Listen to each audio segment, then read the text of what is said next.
ꯃꯌꯥꯝ ꯑꯍꯥꯟꯕꯃꯛꯇꯗ ꯏꯀꯣꯛꯅꯣꯅ ꯈꯨꯔꯨꯝꯖꯔꯤ ꯄꯣꯊꯥꯃꯤꯅꯁꯤ ꯈꯪꯃꯤꯟꯅꯁꯤ ꯆꯦꯅꯦꯜ ꯑꯁꯤꯅ ꯆꯌꯣꯜ ꯈꯨꯗꯤꯡꯒꯤ ꯅꯣꯡꯃꯥꯏꯖꯤꯡ ꯅꯨꯃꯤꯠ ꯈꯨꯗꯤꯡꯒꯤ ꯊꯝꯖꯕ ꯆꯌꯣꯜꯒꯤ ꯔꯥꯁꯤꯐꯣꯜꯗ ꯉꯁꯤꯁꯨ ꯄꯨꯗꯨꯅ ꯂꯥꯛꯆꯔꯤ ꯑꯦꯄ꯭ꯔꯤꯜꯒꯤ ꯇꯥꯡ 25ꯗꯒꯤꯅ ꯃꯦꯒꯤ ꯇꯥꯡ 1 ꯐꯥꯎꯕꯒꯤ ꯑꯣꯏꯕ ꯆꯌꯣꯜ ꯑꯁꯤꯒꯤ ꯔꯥꯁꯤꯐꯣꯜ ꯈꯨꯗꯣꯜ ꯇꯝꯖꯒꯦ ꯂꯣꯏꯅꯅ ngasi sayol gi rasifol si kudol tamjajingi mangoinana channel asibu subscribe tobidrebisingna subscribe tobirau amadi like share comment pibirau haiba wafam si thamjaraga miyamna kudol tamjage ngasi gi april gi tang 25 dagina me gi tang ama fawbagi oiba channel asina lepanaidana nomaijing numit khudingi thamjariba sayol gi rasifol kudol tamjage miyeng taminasi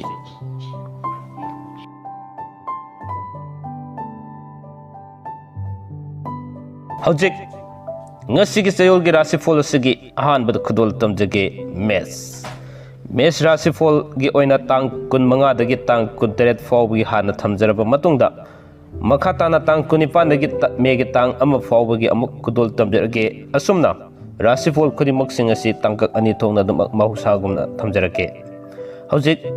mes rasifol gi oina megi tang 25 dagi na tang 13 fawbagi manungda da wakhal leitaroi tabak sarak sahing tawgani suba nomba karbar tawba kanagani sajan gi marida sel satkani lamda satpa kaide tang 19 dagi tang ama fawbagi manungda wanomada mai fakani anoba maruf fangani nungaiba paw tagani haksangi oinadi kaide mahai gi oinadi fajana chatlei aduga pakang lesabi gi oinadi haina singnagani ani subada lokasage Bris rasifol gi oina sa tang 25 dagi tang 13 fawba hana thamjage madugi matungda tang 19 dagi tang ama fawba damak thamjarake hariba bris rasifol gi oina tang 25 dagi tang 13 fawba gi manungda mari mata yumda thonglagani imung manung semgat sagat kani mari mata saugani asumba thabak tawba pamgani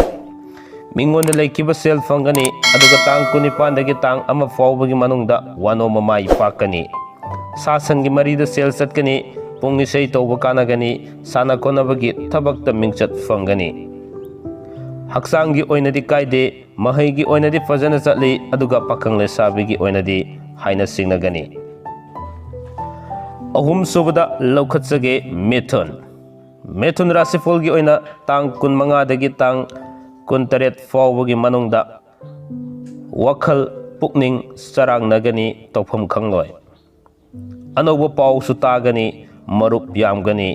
mahai fajana sathagani lamda chatpa kaide tang 19 dagi tang ama fawbagi manungda imung manung semjin sajingani mingonda laikhiba sel fangani suba nomba karbar toba mayai oina kanagani haksangi oinadi thoina kaide pakhang lesabigi oinadi thungnagani mari subada laukhasage karkat rasifol gi oina tang 25 dagi tang 13 fawbagi manungda gari gi thabakta saukhatpa piri lila drama yawba mingchat fangani laikai gi thabak thoramda makok thongani aduga sel makhongdi pangani makhatana tang 19 dagi tang ama fawbagi manungda imung manung semjin sajin mangamlagani debu karma gi thabak thoramda mathau khrisingani sasan gi karwar da sel mangani haksang gi oinadi kaide mahai gi oinadi fajana sathagani aduga pakang le sabi gi oinadi haina singnagani asumna mathang da lokasage singha rasifol gi oina tang 25 dagi tang 13 fawbagi manungda karbar toba kanagani lila drama sanaba mingchat fangani imung manung semjin sajingani mingonda laikhiba selsu fangani aduga tang 19 dagi tang ama fawbagi manungdana sanga gi karwarda sel mangani lamda chatpa kaide anoba marup fangani fam hongdo hongjen tawgani haksangi oinadi thoina kaide mahai gi oinadi fajana adumak chathari loinana pakhang le sabigi oinadi thungnai makhatana laukasage kanya rasifol gi oina tang 25 dagi tang 13 fawbagi manungda pamdaba marupka wari sanaba tawgani ningba thungba watli sanga gi marida sel chatli suba nomba kanaba watli loinana tang 19 dagi tang ama fawbagi manungda lamda satpa kaide अनौब मरुप उनगनी पोचई लेप्सिनगनी लेकाई थबक तौरमदा मतम मांगनी फम होंदो होंजिन खरा लई अदुगा हक्सांगिदी कायदे महैगिदी फजन चली पाखंग लेसाबीगी ओइनदी हाइना सिंगनगनी मथंगदा लौखसगे तुल्ला राशिफॉल की तांग 15 तांग 19 फाउबगी मनुंगदा lambda चली अनौब मरुप उनगनी इथा थाजदना फम होंदो होंजिन तौगनी वानोमदा सक्री खरा थांगनी इमुंग मनुंग वखल फौदोकनबा वाली सेल मखोंग पाली अदुगा तांग 19 तांग अमा फाउबगी मनुंगदा कारबार तौबा सौकली पुंग सै तौबा मिंगचत फंगी मरी मता चावी हक्सांगी ओइनदी कायदे महैगी ओइनदी फजन चली पाखंग लेसाबीगी ओइनदी हाइना सिंगनै वृश्चिक राशिफॉल की ओइना तांग 15 तांग 19 फाउबगी मनुंगदा पाव अनौबा पाव खरा तागनी वखल नुंगाइगनी लाइटिन की थबक्तदी मथौ खरा सेनगनी फम होंदो होंजिन खरा लई अनौबा मरुप फंगनी अदुगा तांग 19 तांग अमा फाउबगी मनुंगदा लमदा चटपा कायदे मीना तौबा थबक्ता पेंदबा मतम ओइगनी अफब मरुप खरा तांगनी लोटरी यावबा सेल मांगनी हक्सांगी ओइनदी नुंगाइते महैगी ओइनदी खरा तपना चटकनी अदुगा पाखंग लेसाबीगी ओइनदी सक्री खरा तौनदुना लैगनी मथंगदा लौखसगे धनु राशिफॉल की ओइना तांग 15 तांग 19 फाउबगी मनुंगदा अनौबा थबक तौरमदा चरक सहिंग खरा लाकनी सेल मखोंग पानगनी अनौब पोचई लेप्सिनगनी इमुंग मनुंग सेमजिन साजिन बंगमगनी लेकाई थबक तौरमदा मतम मांगनी तांग 19 तांग अमा फाउबगी मनुंगदा लमदा चटपा कायदे अनौब मरुप फंगनी फम होंदो होंजिन खरा लेगनी सासन की कारबार सेल मांगनी हक्सांगी ओइनदी थोइना कायदे महैगी ओइनदी फजना दमक चथरी पाखंग लेसाबीगी ओइनदी थाजदना मुक्नगनी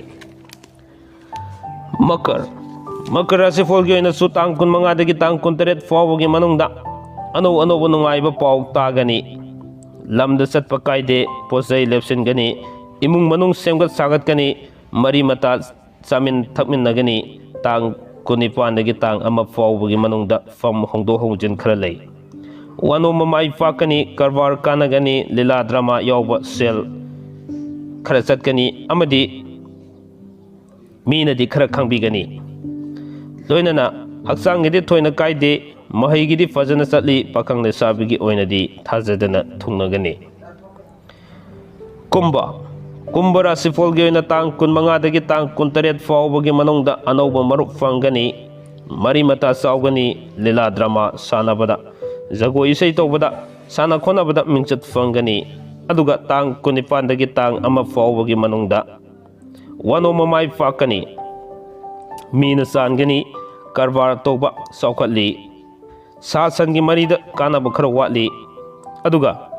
हक्सांगी ओइनदी कायदे महैगी ओइनदी फजन चली पाखंग लेसाबीगी ओइनदी हाइना सिंगनै असुमना ngasiगी एप्रिल की तांग 15 मे की तांग अमा फाउबगी ओइबा चयोलगी राशिफॉल असिगी अरोइबदा खुदोल तमजगे मिन्ना राशिफॉल की ओइना तांग 15 तांग 19 फाउबगी मनुंगदा कारबार तौबा कानगनी वानो ममाई पाकनी मरुप यामी मीना चाली इमुंग मनुंग सेमगत सागतली तांग 19 तांग अमा फाउबगी मनुंगदना फम होंदो होंजिन खरा तौगनी पोचई लेप्सली पुंग इसै तौबा कानै लमतु येंबा चली अनौब मरुप फंगी हक्सांगी ओइनदी कायदे महैगी ओइनदी फजन चली अदुगा पाखंग लेसाबीगी ओइनदी थुंगनै असुमना चैनल असिना हाबिदि पीके चैनल ना चयोल खुदिंगी संडे खुदिंगी लेपनाइदना चयोलगी राशिफॉल खुदोल तमजबसिगी मनुंगदा ngasi एप्रिल की तांग 15 मे की तांग अमा फाउबगी ओइबा चयोलगी राशिफॉल असि matang aswai da tension janab gi tanja de jorole mathang gi nomaji nimit su anobu sayol gi rasifol amuk puduna laksage matam madu yaudri faw gi onadi sayol gi rasifol na kaina nabu yatang ni janab gi tanja de jorole atop numit sing da so tongan tongan da block ke ama sem janab gi damak sem ta duna lejari ngasigi sayol gi rasifol si loy faw mi eng tabi ba madi tabi ba gi damak ngam khale de na thaga sabu phongdok chaguluna na matang aswai da kaina nabu yatang ni jage pina virsi kanglai fa na yai fare